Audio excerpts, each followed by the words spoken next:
এবার নাকি এসএসসি পাশে পুলিশ অফিসার মানে পুলিশের এএসআই পদে সার্কুলারটি প্রকাশিত হবে। এই নিয়ে আমি কিছুদিন আগে একটা ভিডিও তৈরি করেছিলাম। তখন অনেকে সমালোচনা করেছিলেন, অনেকে বলেছিলেন এটা কখনই হবে না, সার্কুলার প্রকাশিত হবে না, এগুলো সব গুজব। কিন্তু এখন বর্তমানে পুলিশের আইজিপি নিজে বিষয়টি নিশ্চিত করেছেন।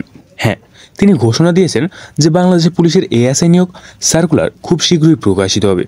আর এই খবরটি প্রকাশ করেছেন দেশের সর্বাধিক নির্ভরযোগ্য নিউজ মিডিয়াগুলো, চ্যানেল 24, সমকাল, ইত্তেফাক, প্রভাতী পত্রিকা এবং আরও অনেক নিউজ মিডিয়া।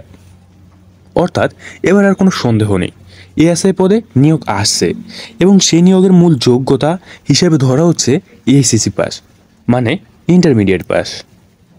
আজকের ভিডিওতে আমরা বিস্তারিত আলোচনা করব এই এএসআই পদে নিয়োগের জন্য কী কী যোগ্যতা থাকতে হবে, কী কী দক্ষতা লাগবে, এক্সপেরিমেন্ট দরকার আছে কিনা, আবেদন প্রক্রিয়া কিভাবে হবে, কোথা থেকে আবেদন করতে হবে, পরীক্ষার মার্কস কেমন থাকতে হবে, বয়সসীমা কত হতে পারে, সব কিছু একেবারে বিশ্লেষণ করে সাজিয়ে বলবো। তাই ভিডিওটা শেষ পর্যন্ত মনোযোগ দিয়ে দেখবেন। প্রথমে আসি সবথেকে বড় খবরের দিকে। আইজিপি বাহারুল আলম জানিয়েছেন আসন্ন জাতীয় নির্বাচনের আগে মোট 4000 এএসআই নিয়োগ দেওয়া হবে। এর মধ্যে 2000 জনকে সরাসরি নতুন প্রার্থীর থেকে নেওয়া হবে এবং বাকি 2000 জনকে পদোন্নতির মাধ্যমে কনস্টেবল থেকে নেওয়া হবে। অর্থাৎ সরাসরি নিয়োগের ক্ষেত্রে যারা এসএসসি পাস করেছেন তাদের জন্য এবার খুলে যাচ্ছে এক বিশাল সুযোগ। অনেকে হয়তো এখনও ভাবছেন এসএসসি পাশে কি সত্যি পুলিশ অফিসার হওয়া যায়? এটা কি সম্ভব? এখনও পরিষ্কার করে বলা দরকার। হ্যাঁ, নিয়োগ কাঠামোতে এটাই প্রস্তাবিত হয়েছে এবং একাধিক মিডিয়া প্রকাশিত হয়েছে। চ্যানেল 24, সমকাল এবং বিভিন্ন মিডিয়ার রিপোর্ট অনুযায়ী বলা হয়েছে ন্যূনতম শিক্ষাগত যোগ্যতা হতে হবে এসএসসি পাস। তাই যারা উচ্চ মাধ্যমিক পাস করে বসে আছেন তাদের জন্য এটা স্বপ্নের মতো একটা সুযোগ। এখন আসি অন্যান্য যোগ্যতার দিকে। মিডিয়া রিপোর্ট এবং নিয়োগ কাঠামোর প্রস্তাব অনুযায়ী এখানে মূল যে বিষয়গুলো থাকতে হবে এবং থাকতে পারে, প্রথমত শিক্ষাগত যোগ্যতা এবং দ্বিতীয়ত বয়সসীমা, তৃতীয়ত শারীরিক যোগ্যতা এবং চতুর্থত দক্ষতা। শিক্ষাগত যোগ্যতার কথা তো বললামই, ন্যূনতম এইচএসসি পাস। এসএসসি এবং এইচএসসি উভয় পরীক্ষায় নির্দিষ্ট জিপিএ থাকতে পারে, যেমন সিজিপিএ 3.5 বা তার বেশি এরকম থাকতে পারে। তবে অফিসিয়ালি সার্কুলার প্রকাশিত হলেই এই শর্তগুলো শতভাগ নিশ্চিত হবে। বয়সসীমার ক্ষেত্রে এখনও চূড়ান্ত কিছু বলা হয়নি, কিছু রিপোর্টে উল্লেখ আছে এবং এক্ষেত্রে মানে এএসআই নিয়োগের ক্ষেত্রে সম্ভবত এসআই সাব ইন্সপেক্টর পদে যে বয়স নির্ধারণ করা হয় মনে হয় সেরকম বয়স নির্ধারণ করা হতে পারে। তাই এখনও অফিসিয়ালি সার্কুলার বের হলে ফাইনাল তথ্য পাওয়া যাবে। এবং শারীরিক যোগ্যতার ক্ষেত্রে অনুমান করা হচ্ছে কনস্টেবল এবং এএসআই পদে যেসব মানদণ্ড থাকে সে মানদণ্ডের কাছাকাছি থাকতে হবে।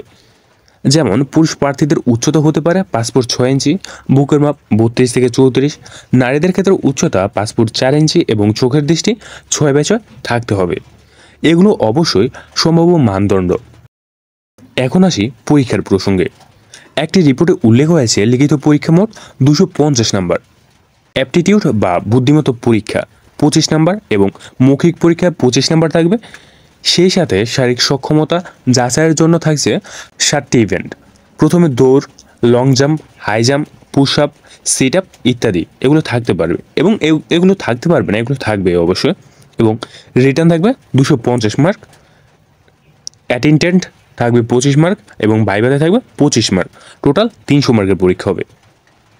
লিখিত পরীক্ষার সিলেবাসে সাধারণত যা থাকে বাংলা, ইংরেজি, গণিত, সাধারণ জ্ঞান, আইসিটি এবং লজিক্যাল রিজনিং, বাংলা ব্যাকরণ ও রচনা, ইংরেজিতে গ্রামার ও রিডিং, গণিতে শতকরা, লাভ, ক্ষতি, সুদ, গড়, কাজ ও সময় সম্পর্কিত প্রশ্ন আসতে পারে।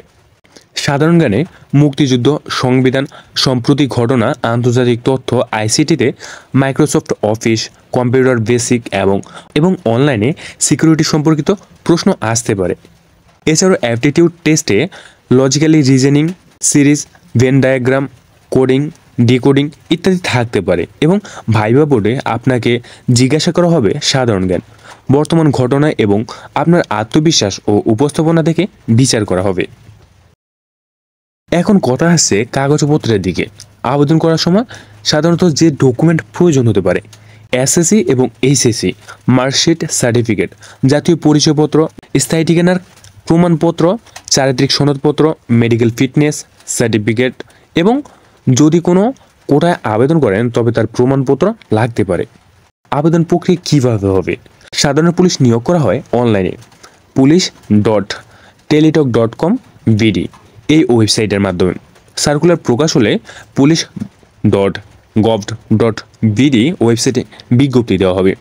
তারপর অনলাইনে আবেদন ফর্ম পূরণ করতে হবে, নির্ধারণ ফি জমা দিতে হবে, অ্যাডমিট কার্ড ডাউনলোড করতে হবে এবং এরপর ধাপে ধাপে শারীরিক পরীক্ষা, লিখিত পরীক্ষা, ভাইভা, মেডিকেল ও পুলিশ ভেরিফিকেশনের মধ্য দিয়ে নিয়োগ সম্পন্ন হবে। যারা আবেদন করবেন তাদের এখন থেকেই শারীরিক অনুশীলন শুরু করা উচিত। প্রতিদিন অন্তত 30 থেকে 45 মিনিট দৌড়ান, পুশ আপ ও লং জাম্প, সিট আপের প্র্যাকটিস করুন, হাই জাম্পের অনুশীলন করা দরকার।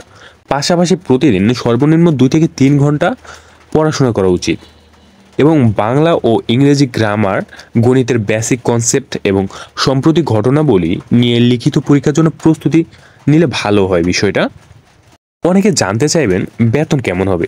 বর্তমান জাতীয় বেতন স্কেল অনুযায়ী এএসআই পদ সম্ভবত 14তম গ্রেডে থাকবে, যেখানে তাদের বেসিক শুরু হবে 10,200 টাকা থেকে এবং এর কাছাকাছি হতে পারে এবং অন্যান্য ভাতা যোগ হবে।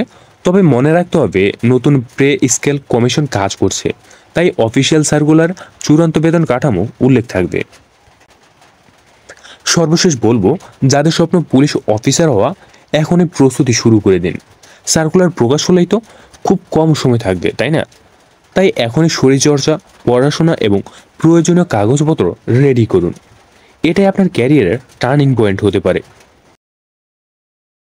4,000 এএসআই নিয়োগ আসছে এবং যার মধ্যে 2,000 জন সরাসরি নতুন প্রার্থীদের মধ্য থেকে নেওয়া হবে।